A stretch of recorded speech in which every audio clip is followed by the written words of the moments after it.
Ladies and gentlemen, thank you for tuning in to another episode of LVAD Talk. My name is Shawn, and I am your host. And today we're going to be talking with Dèjá Samuels and her mother, Georgiana Rankin. How are you ladies doing today? We're doing good. Good. So I know that I was able to speak with, first of all, I'm so proud of Dèjá. I don't know what to do. That she even had the courage to reach out to me and want to tell her story and yet can't fully tell her story. I think that is incredibly strong. And Dèjá, first of all, I just wanted to tell you that and say hats off to you. I am very proud of you. So, Miss Rankin, tell me how this started with Dèjá. And for all those that don't know, Dèjá had a stroke, correct? Yes, she And did. that's one of the reasons she can't really speak the way she wants Right. She has aphasia and something else that's blocking the speech. to. Mm-hmm. But So we're praying that that's going to work itself out. This like 2 years ago, we don't know where it come from. Just called me from Florida saying, "Oh, I'm in the hospital. I felt like I had a asthma attack," Mm-hmm. and they rushed her to the hospital. When she got there, it just would not stop. So when they do the cardio, they realized something was going on with her heart. The doctors called me like 5 days later to tell me that she has 20% heart life. Mm. So she came, after that, she came to New York to give me a surprise visit. Okay. And ended up having to stay because when she came over, she came over the Friday and she was supposed to leave the Tuesday, and the Monday she ended up in emergency. Wow. So how long did she stay then in that instance? When she went to Southside, she was there for a week or two. Mm-hmm. Under Dr.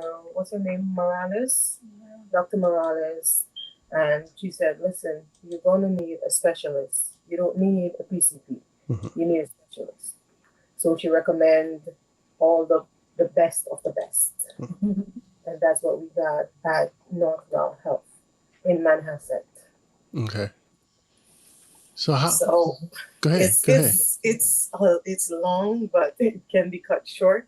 No, take your time. Take your time. This may help somebody else too. Yes, it will. I remember one of the hardest part of it was I was at work and the doctor called me last year. Mm-hmm. And he said, we were doing a procedure and Dèjá's heart stopped for 15 minutes now. Wow. I didn't hear the now until I got to the hospital. She had no heartbeat for 45 minutes.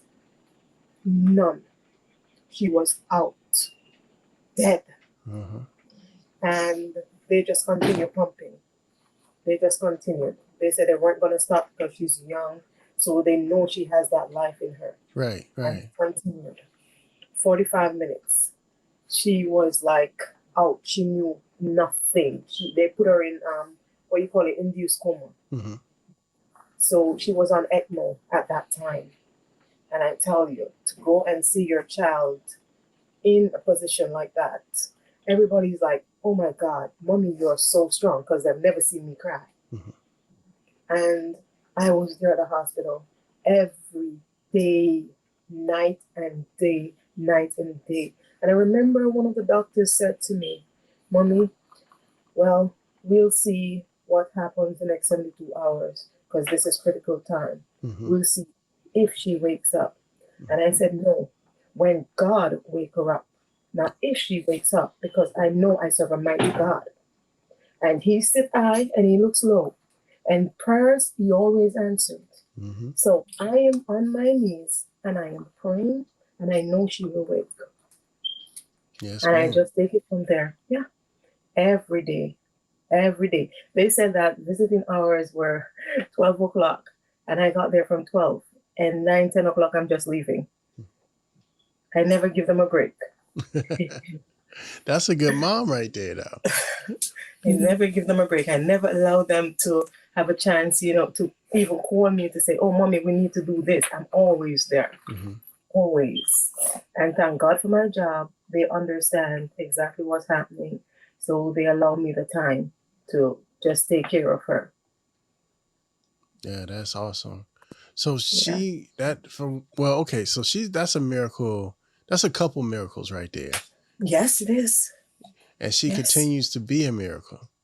I tell you, every day. Yeah. Every day.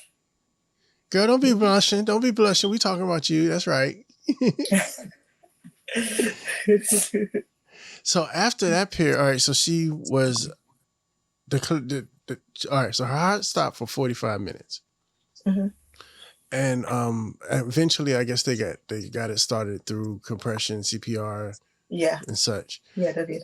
So how long was it before they offered the LVAD after that? Well, she was on the balloon pump. Mm-hmm. So she was there to get a heart. In July last year, she was supposed to get a heart. She was complaining for a pain in her leg, and they were ordering tests to see what was causing the pain. Nobody really knew what it was. And she had cried the entire weekend. The Sunday, she was in terrible pain. And the Monday morning, they called me and said, Mommy, we have a heart for Dèjá. Wow. And can you come now? And I put my clothes on, and we reached the hospital and everything. They explained that this person died from an overdose, but they know how to treat her during the period of time her body accepts it. Mm-hmm. So there was no worry. Mm-hmm. Then we went down for the heart transplant. While we were there, everything was going nicely. A couple of hours, about 3 hours later, Dr. Brian Lima came out to me and he said, Mommy, I'm sorry, but I couldn't give Dèjá that heart. Dèjá had a fever temperature of 102. Mm-hmm. And we don't know what happened, where she get it from. And given that she has that temperature and they give her a new heart, whatever bacteria, whatever it is, she may die. Mm-hmm. So he's not taking that chance. And I said, okay, if it's God's will, let his will be done. And I prayed and I give God thanks. The following day was Isais. I'll never forget. I was talking to her real good the morning, the afternoon, and I said to her, because of the wind, I'm not going to come to the hospital today because I don't know what's going on with this. And she said, okay. And we were video calling and chatting. 8 o'clock in the night, they called me. They think Dèjá had a stroke. Mm-hmm. Like, what? I just talked to her 30 minutes ago. Mm-hmm.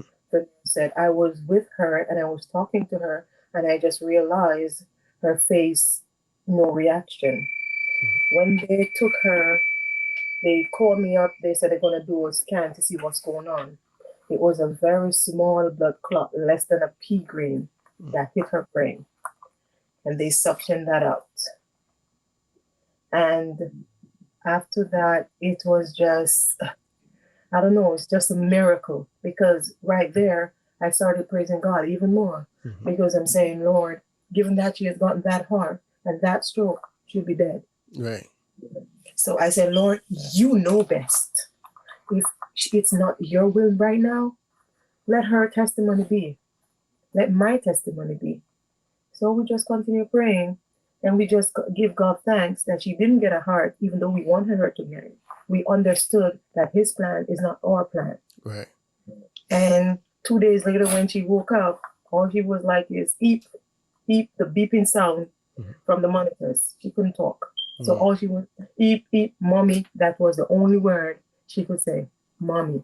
And everybody is astonished. Why is it that she only can say mommy? She says nothing else. No, mommy, no. That's it. Mm-hmm. Just those two words. And eep, eep, eep, eep, eep. Every conversation was eep. Audrey, one of her nurse, Miss Audrey, she is dumb. best. I call her second mom. When they couldn't understand what she was trying to explain, she would go and say, "Oh, Dèjá wants to get this. She Mm-hmm. doesn't want to get that." It was very difficult to know what was going on because she didn't understand that, listen, you had a stroke, you're unable to talk, and all this. And the frustration got to her at one point when I came to the hospital in the it was in the ICU, and she held on to my hand, and this was the last conversation that she really, really had. She said, "Mommy, I am tired.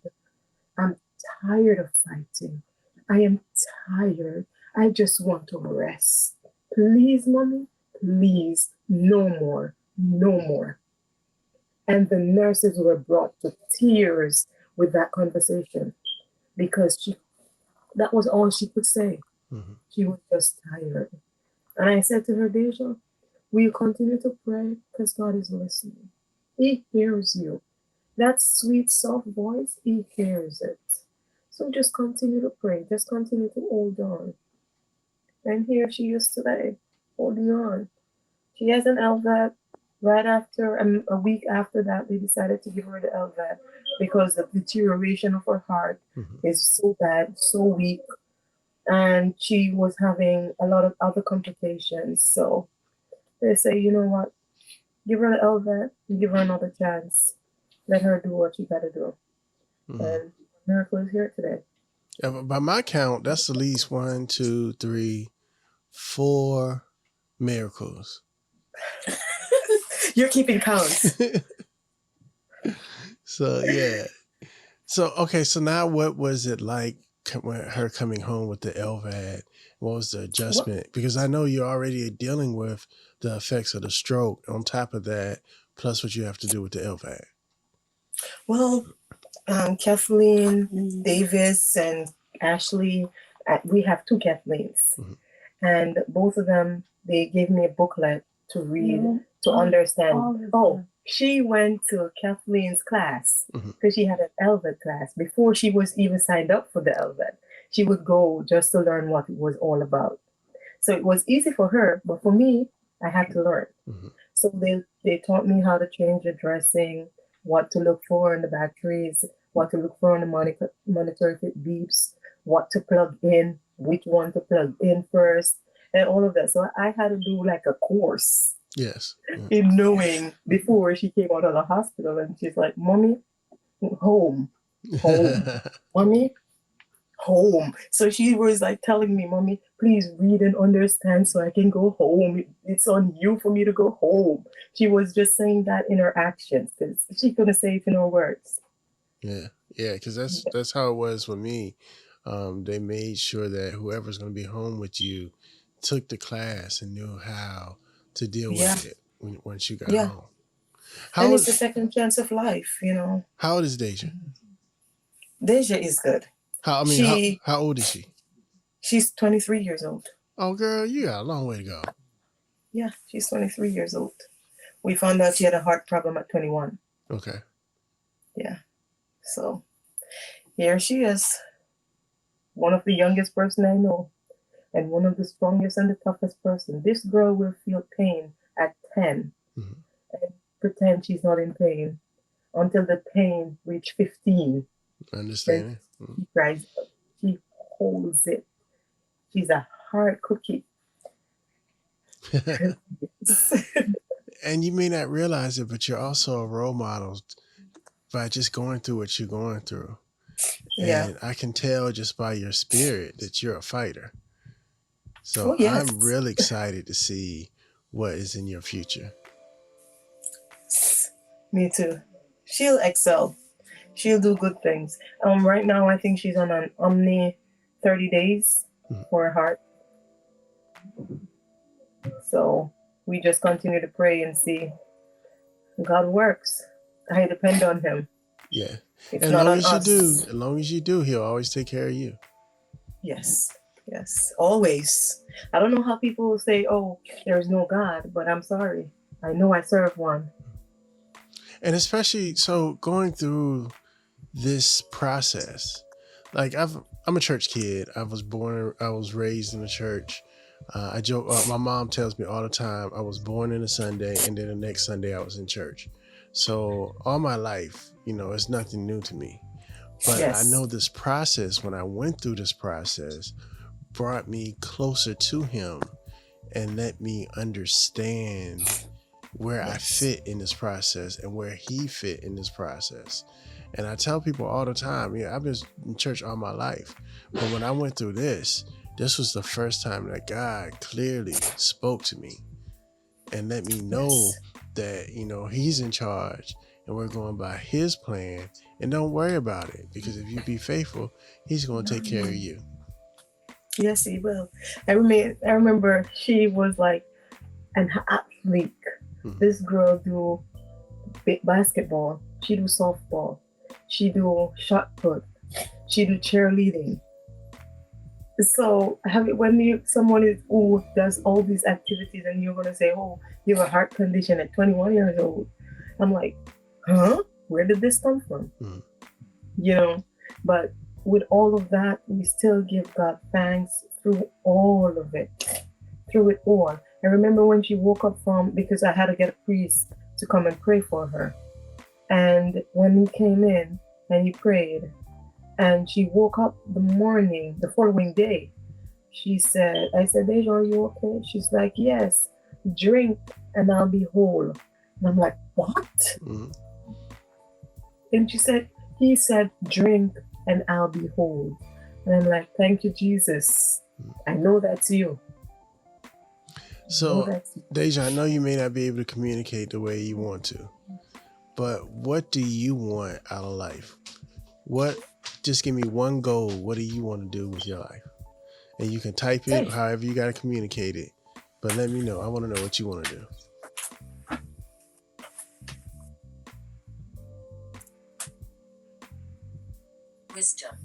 Wisdom. Okay. I got you. She wants wisdom. Everything happens for a reason, and we have to put in perspective what happened. So, like, I think a lot of people go through, I got this LVAD, why me?